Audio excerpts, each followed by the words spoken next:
Hello my friends, and welcome back to Rodriguez Reviews / Real Rock Entertainment.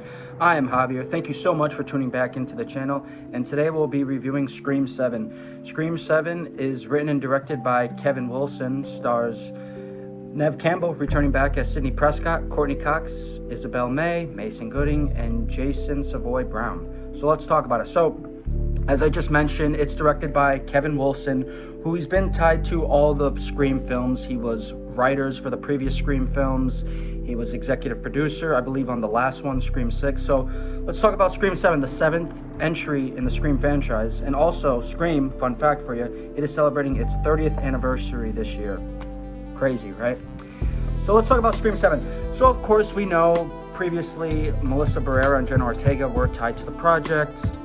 Unfortunately, Melissa Barrera was let go of the Scream franchise, and soon after, Jenna Ortega left the series. And I have to say, I really did like their characters in the Scream franchise. It gave some kind of a new, fresher story. But we do get Neve Campbell back, the Scream Queen herself, Neve Campbell, which is great to see her back in the Scream film, Scream series. I mean, it's not really Scream without Neve Campbell. So let's talk about the story a little bit. So Scream 7, like I mentioned, 7th entry in the Scream franchise. So it follows Neve Campbell's character. She's living in a small, quiet town, kind of rebuilding her life, enjoying her life. And we realize she has a teenage daughter now, Isabel May, her daughter, Tatum Evans, which, fun fact, she was named after her best friend, Rose McGowan's character, Tatum, in the first Scream film. Scream fan right there, your boy. But yeah, so she's just living this quiet life, and then soon Ghostface emerges. There's a new Ghostface terror wreaking havoc in the quiet town of Woodsboro. No one makes it safe out of Woodsboro. So this is the 7th entry of the Scream film. Now, when we got the rebooted Scream film back in 2022, I was really excited for it, and generally it was a good film. It was like a reboot / remake of the Scream franchise. And then when I heard that they were making a Scream 6, I wasn't sure how I felt about it, especially with Neve Campbell not being tied to the project. But overall, I really enjoyed Scream 6. Then we get Scream 7. So I have some mixed feelings on Scream 7. There's some things that I actually really enjoyed from the film, and there's some things that, are pretty weak, could have been better. Now, overall, I did have a really fun experience watching it in theaters. I saw it with 2 friends of mine, and my friends, they had a fun experience with the film as well. They weren't too crazy about the film itself, but overall, we did have a fun experience watching the film. Now, Scream 7, there's definitely some things, like I mentioned, that I enjoyed from it. I think one pro about the film is that I really enjoyed the opening. I thought the opening was fun, fresh, and creative.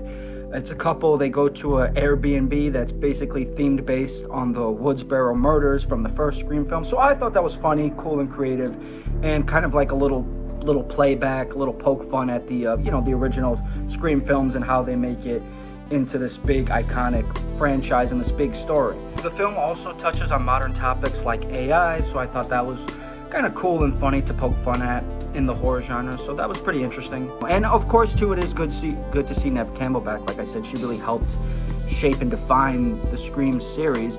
But overall, there's not too much going in the story. It's kind of what you would expect from a Scream film. Like I said, it's what you would expect from a Scream film. It has some pretty creative, over-the-top kills. So if you're really into that kind of stuff when you go to see a horror movie, of course you'll get those over-the-top creative kills. It has some decent thrills, but I think one of the really weakest parts of Scream 7 is the villains. I think the villains are they're just really kind of like the worst part of the film. They're not really, I just don't know how to explain it. You just see these villains and you're just like, okay, well, wow, like, yippee, the villains didn't really stick out for me for the most part.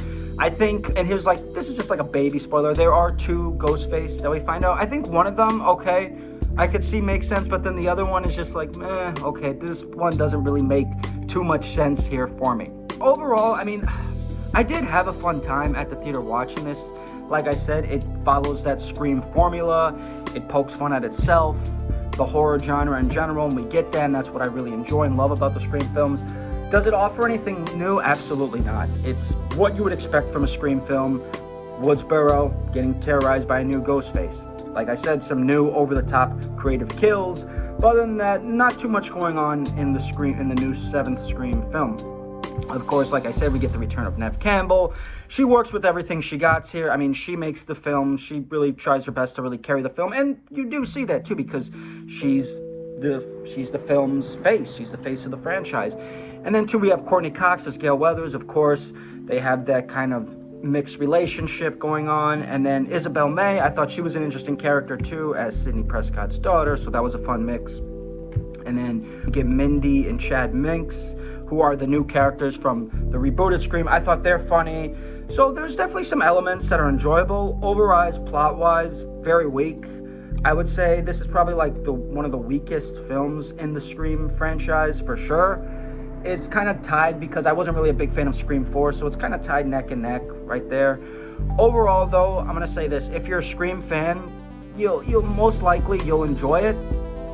It could be hit or miss for Scream fans, like I said. I mean, most likely, I am a Scream fan, so I was able to enjoy the film. There were some callbacks, too. A lot of nostalgia, too. A lot of nostalgia for hardcore Scream fans. But overall, its story was just kind of pretty bland for me in the end. But again, going into the film, I knew that. I kind of knew what I was going to expect. I knew what I was getting into. I didn't have high expectations. I'm like, oh yes, Scream 7, they're definitely going to change the game here. But overall, I had a pretty good time. Could have been better, absolutely. But was it as horrible as some people are making it out to be? I don't think so. But then again, everybody has their own opinion. I respect that. And like I said, it could be a hit or miss for Scream fans. If you're a hardcore Scream fan, you know the formula, you know what to expect. Overall, you may have a good time with this. And for me, being a Scream fan, I had a decent time with it. Again, it's nothing to shout over. It's definitely not the movie of the year. Didn't really change any elements in the horror franchise or the Scream franchise, but I was able to have some fun with it. So I'm going to go ahead, I'm going to be a little nice here, and I'm going to give Scream 7 a B-. Again, if you're a die-hard Scream fan, check it out in the theaters, but probably at a matinee price, or $5 Tuesday. Alright guys, well thanks for joining us here at Rodriguez Review /Real Rap, and join us for our next review. See you soon, take care.